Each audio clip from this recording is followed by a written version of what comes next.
everybody, Fletch from All Things Overlanding here. On today's episode of the podcast / vlog, I wanted to kind of do some thinking back, right? I wanted to, try not to get too far away from the reason that we do overlanding. It's really easy to get kind of caught up in videos about gear reviews or videos about, different products that you have or want or like or whatever. It seems like everybody talks a lot about gear, right? That's what most people talk about. I do a lot of gear reviews, so myself included. But today I wanted to kind of go back to basics and talk about the things that I look forward to the most when I go on an overlanding trip. And again, these are my personal things that I look forward to. These are the reasons why I think I'm so into overlanding. But I wanted to kind of get creative juices flowing and start a conversation with you guys, because I'd love it if you guys could post up in the comments below and sort of tell me, if you look for similar things or if you're excited about other things. There may be other things that I'm just not really thinking about, but I want to make sure that I am appreciating everything when I go on a trip. I actually have a trip coming up in a couple weeks that I'm super, super excited about. It's nothing super special. There's not going to be a lot of exploring. It's kind of to Hoosier National Forest, which I already know pretty well. It's more of a camping trip, but there will be a lot of camaraderie. There'll be a lot of, good food being eaten, a lot of good beer being drank, some cigars smoked, I'm sure, and it's just going to be a great time. So, that kind of gave me the idea for today's episode. I just want to talk through things that I'm most excited about for every overlanding trip I take. Before we dive into that, did just want to, of course, touch on my featured partners, as always. Rugged Bound, awesome manufacturer of roof racks, rooftop tents, awnings, super high quality stuff. Definitely click through that link in the description below to check them out. Last US Bags, I talk about these guys all the time. I know, I love these guys. Their stuff is awesome. They have awesome bags meant for overlanders. And they're different than a lot of the other companies because they have folks that are really into overlanding running it. So when they come up with an idea, and they come up with new ideas all the time, they're sort of revolutionary, and I really appreciate that. So check them out through the link in the description below. Overland Addict, again, amazing guy, amazing company. They take great care of their customers. Cool place in Nixa, Missouri. Also online. If you click through that link below, it'll take you to his website where you can check out all the stuff that he's got for sale. If you see something you like, definitely, consider picking it up from him versus an Amazon, because it's good to support those little guys, the guys that are trying really hard to help us overlanders make sure we've got the gear that we need. And he's better, right? He'll just take better care of you, I promise. And then last but not least, Northology Adventures. Fantastic, tons of stuff on this website. So definitely click through this link and go check them out. They do custom led overlanding trips. So they will just flat out take you, especially if you're newer and you're in the Wisconsin, Upper Peninsula, Michigan area. They do trips all the time where you can just go out and tag along and go hang out and explore and get to see cool new stuff from an expert that knows the area really well. And they also do a free monthly digital overlanding / outdoor adventure magazine that is just amazing. I definitely recommend checking that out as well. So, but without further ado, let's dive into the episode talking about my favorite reasons why I go on overlanding trips and what I look forward to the most. That was long, sorry. Here we go.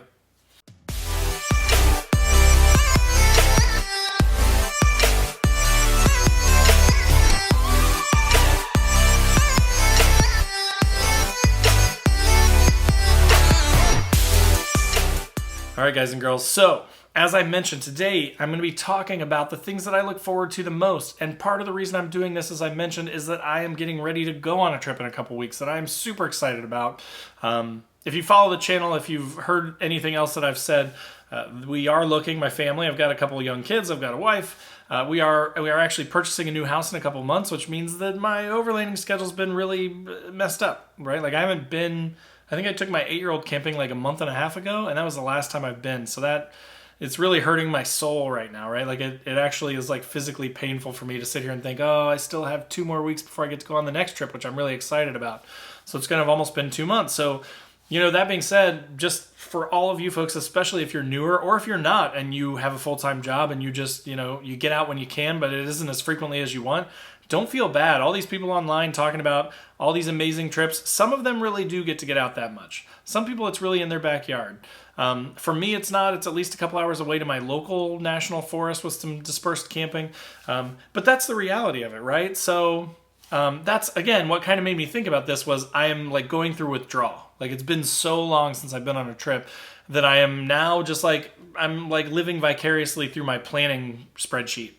Like I have a whole spreadsheet that I've put together, and it has like the food listed out. I've planned my recipes. I've started to make a shopping list to go and get groceries so that I've got all the stuff that I need, because I want to go all out on this trip. I want to have like shrimp and steak, and I'm telling you, it's going to be amazing. Like I want to try new recipes. I'm going to actually try and like cook, not just do canned stuff or like flash frozen stuff. Like really cook some good stuff on this trip. And I'll be bringing back some video and stuff. I may do an episode on like the recipes that I try on this trip afterwards. So I'm also planning on getting a lot of content for you guys. So I'm just super excited about the trip because it's going to be a lot of fun. But so that being said, I wanted to kind of break this up into a few sections like I typically try to do.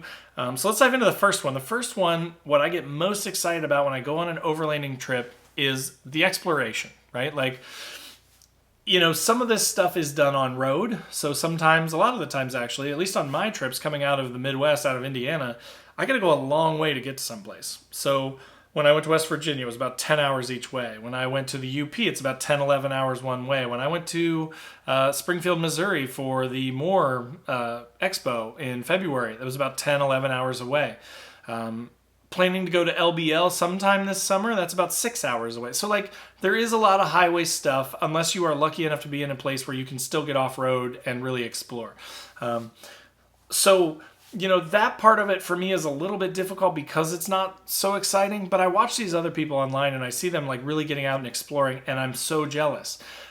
For me, my exploring happens pretty much when I get to the national forest, but still, I think that's pretty typical for a lot of us, right? Like, I don't think a lot of us live, you know, there are definitely some that live out west that, you know, they drive 5 minutes and they're on a gravel road, and then they're on a totally non-maintained forest road, and then they're on like a trail. Right, like a hardcore trail. The Ozarks being one of those that I kind of think of.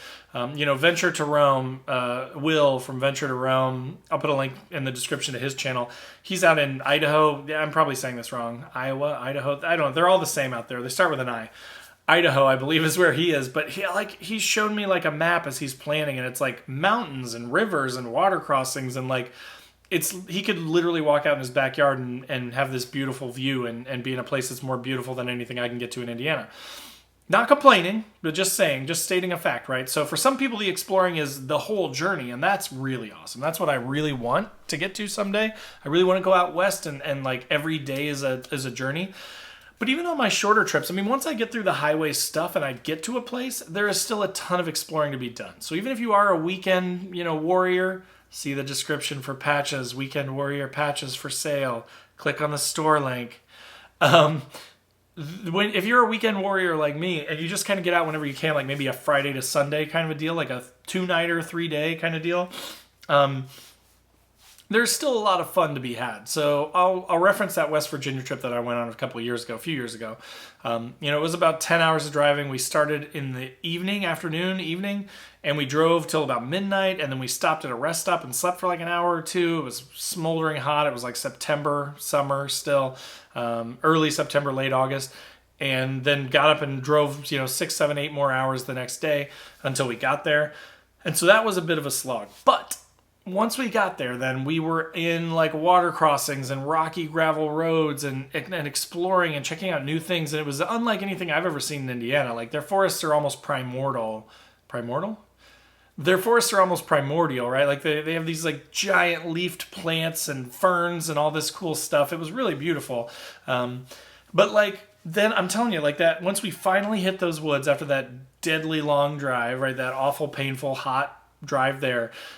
It woke me right up. It was so beautiful. There was so much stuff to see, beautiful views off mountaintops and ridges and stuff. Even our first night's campsite was like, we pulled up and it was a spot that, one of the guys that had kind of planned the trip had heard from like a Facebook person, this is a spot you should check out. We pull up to this spot and we get out of our trucks and it's like, there's like a creek or a river or something running right past the site, right down a short little hill.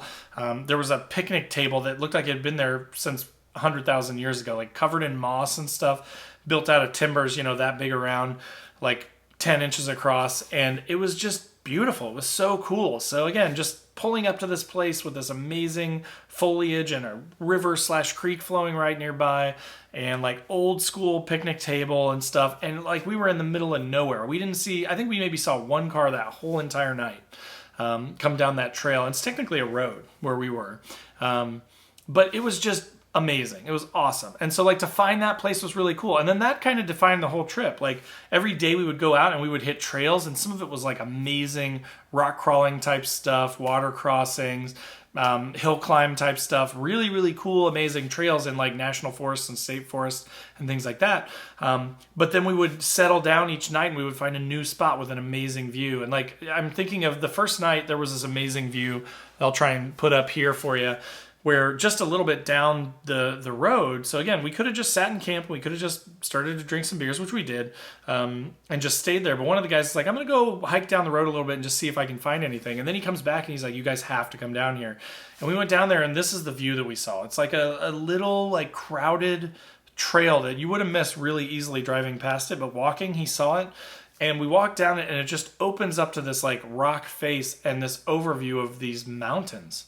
And like this big ditch, like big gully. And again, we are right on this river/creek up the road, like a quarter mile maybe.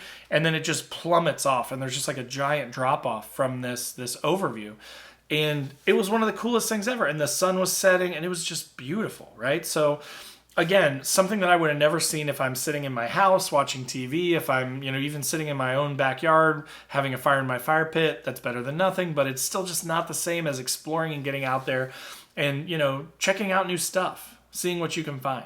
It was also really neat that it was not only something that I've never seen, but it added another layer of coolness that maybe barely anybody has seen, right? Like I feel like me documenting this thing and sharing it with people is something that probably a lot of people have never seen.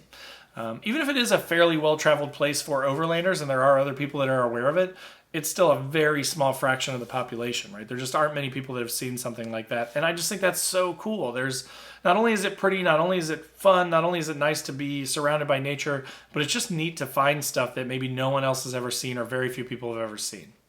So the exploring aspect of it is definitely one of the things that I look forward to the most when I go on an overlanding trip. So, but next, once you're in camp, right? So kind of tying into that story of, walking a little ways and finding that overlook. I actually really enjoy the practice of setting up all my stuff, of deploying my awning, deploying my tent, like getting all my stuff ready, because after years and years and years of optimization and planning and permanentization, that's not a word, making stuff more permanent in my rig, now I have a spot for everything. I know where stuff is in my drawer. I know where stuff is in my drawers. I know where, my propane is and how quickly and easily I can attach it to my stove. I've got my fridge. I know where everything is. So like I actually really enjoy it now. It's not such a pain like it used to be, where I really didn't know where stuff was and I was using crates and dumping stuff into it, and then one trip would be in the left crate and the next trip would be on the right crate and the next one would be in the middle. Like it actually, setting up was kind of a pain, and I always kind of hated it. I would delay it because I just didn't enjoy it. But now it's like, boom, awning up, attach the two straps at the end, boom, undo the latches, rooftop tent up, grab my ladder out of the back, set up my ladder, pull out my drawers, open my fridge, grab a beer, grab a water, right? Like I know where everything is. I can set up my lights really quickly. I can set up all my stuff just goes right up. And then boom, it's like I was just on the trails and now I am, deployed and comfortable at camp. And so I actually really enjoy that stuff as well. And then, like I mentioned before, like that view in West Virginia was amazing. In Georgia, meeting a random stranger to pick up a rooftop tent and then asking the guy, hey, where, do you have recommendations? Couple, 2, 3, 4 hours north, where could we stop that would be cool that we could disperse camp? And getting those recommendations, getting to go to like Jack's River Falls and sleep right on the river, right? Like with the sound of the water flowing right by while we were sleeping all night. And it was a new place that we'd never been. And we met the folks in the van with the grilled cheese. And like, again, I'll put tags up to these videos. If you haven't seen these, this is going to make a lot of sense to you. But yeah, like just there's so many cool things that happen when you explore around camp, right? When you find new camps, when you make the journey the destination, right? Like just going out there and hitting those gravel roads and then happening upon a spot that was a beautiful campsite is just, it's breathtaking, right? Like it's really cool. And it's, again, not something that a lot of people have seen or done. I had a campsite, this was a long time ago, almost 4 years ago now, where one of my first trips in my almost stock Xterra was to the Trans-Wisconsin Adventure Trail. And the very first night, we literally just randomly turned down a gravel road, sandy gravel road, and we're like, let's go see what's back here. And it ended up dead ending on like a body of water, like some sort of a pond or a reservoir or something like that, where I was parked, you could walk, 20 steps and you're on the water. And it was beautiful, and there was just a sound of like crickets and frogs all night to fall asleep to. And it was one of the coolest things. Like, that was literally one of my first overlanding trips out of state that I've ever taken. And so for the first night to randomly stumble upon that kind of set that hook with me, right? Where like having a good campsite, finding a good campsite, being comfortable in your campsite is really something to look forward to, especially as I get better and better at it. As I do it more and more, it's less of a struggle and it's more fun. And it's something now that I actually look forward to. So that's number 2. So then the last one. One of my other favorite things that I look forward to the most, and it kind of depends on whether I'm going by myself or whether I'm going with others, but let's kind of start with if I'm going with others. If I'm going with somebody else or some other people, another group of people, the camaraderie is just awesome, right? So like most of the times it's one of two things for me. It's either people that I know really well and I've gone with a lot on a lot of trips, like a Jeremiah from Overland Pioneers, or there are a couple Indiana guys that I've been with several times. West Virginia trip I did with them. I mean, I've done several trips with these same guys to Hoosier National Forest. There's another guy that I met that I didn't know, and that was kind of the other way, right? If there's a group of people I don't know, then there's also fun in that. So you either have the joy of getting to reconnect with people that you haven't seen in a while, maybe getting to spend some more time together, catch up, or you get new people, in a group, but already they're out there to do overlanding. They have some sort of a capable rig because they got to the spot, right? And so they understand and they enjoy talking about modification of vehicles, off-roading, gear, that kind of stuff. So you get to meet people, you get to hear their stories, and it's a lot of fun. It's more fun for some reason around a campfire than it is like in your backyard. If you've never been overlanding before and this is the first time you've ever heard about it and you're just like, what is this guy talking about? Picture it like having a fire in a fire pit in your backyard, right? And drinking some beers with friends, or having new people, or like moving into a new neighborhood and having your neighbors over to a fire in your backyard. There's just something special about it, right? There's just something magical. But when you add that added layer of the fact that you had to like explore and overcome some sort of obstacles, even if it's like gravel, forest roads, or something that would put a lot of people off to get to the location where you're at, there's something special about that, right? And it just deepens that bond and deepens that connection when you're out there. And again, just getting to know these people and talk to them and kind of get a little insight into their lives and get to share some of your lives and tell funny stories and laugh. Sounds a little mushy, but there is really something special about it. And I'm kind of a loner. So, but I'm also a social person. Obviously, as you can tell, I can talk someone's ear off like your guys' ears. So sorry about that. But there is something really cool about that. There is a lot of fun to be had with getting to know people and getting to, tell your own funny stories and kind of, engender your friendship with these people as you get to know them more. The other sort of way to look at this is a lot of the times I go solo. So if you're more of a solo person, if you are not super social, that's fine too. I still look forward to it. I look forward to it either way. If people are coming, that's fine. Sometimes I almost prefer to go by myself because, I have a couple small kids. I'm kind of used to a lot of constant motion, constant noise. And sometimes it's just nice to get away and just like have a night where there's no noise, right? Or no human noises, I guess I should say, but just the sound of bugs and crickets and frogs and birds and squirrels and coyotes and that sort of stuff as you enjoy a beautiful environment and have a relaxing fire. I'll read books. I will, do some like wood product, like doing the around camp stuff for me is a lot of fun. I'll drink some good beer. I will, again, like I mentioned, try to make some good food, have something that maybe I wouldn't have at home or something that's really good over a campfire. Smoke a cigar, that kind of stuff, right? So just like enjoy myself, kind of slow down a little bit, get away from the daily grind. My day job is, client related, client success type stuff. And I love my clients and I love talking to them and taking care of them. But it's, 8-9 hours a day of doing that. And then eventually sometimes I just want to shut up. I just want to not have to talk. I want to have no responsibilities, right? I want to be like, you know what? It's 4:00 in the afternoon. All my stuff is set up. I need to get some firewood, but I've got till 6:30, 7 o'clock when it's going to start getting dark to do that. I'm going to sit and I'm going to drink a beer. I'm going to smoke a cigar and I'm going to read a book with no obligation whatsoever. There is, again, something magical about that for me anyways. So those were kind of my 3 things, guys. But again, the intention of this is I wanted to kind of talk with you guys about it. Again, I'm dying on the vine here. I'm ready for this next trip that's coming up in a couple weeks. It's been too long since I've been out in the woods, so it's literally just running through my mind constantly. Like, what do I look forward to? I like these things keep popping up. I keep thinking about exploring. I keep thinking about trying to find a new spot for this. Keep thinking about like showing this to my buddy that I'm going to meet up with who has never been here before. And then I'm looking forward to like hanging out with him and shooting some videos and getting to shoot the shit, and just talk with the guy. So what about you guys though, right? I want to hear from you guys in the comments. What do you look forward to the most? Do you look forward to trying out new gear? Do you look forward to food? Do you look forward to beer? Do you look forward to being with your family? Do you look forward to being away from your family? Like, what are the things that you guys look forward to when you go on an overlanding trip? I'm just curious.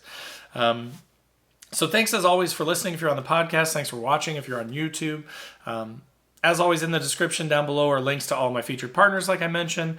There's a link to my store. I do have a ton of really cool patches. I don't know if anybody else thinks that. Nobody buys them.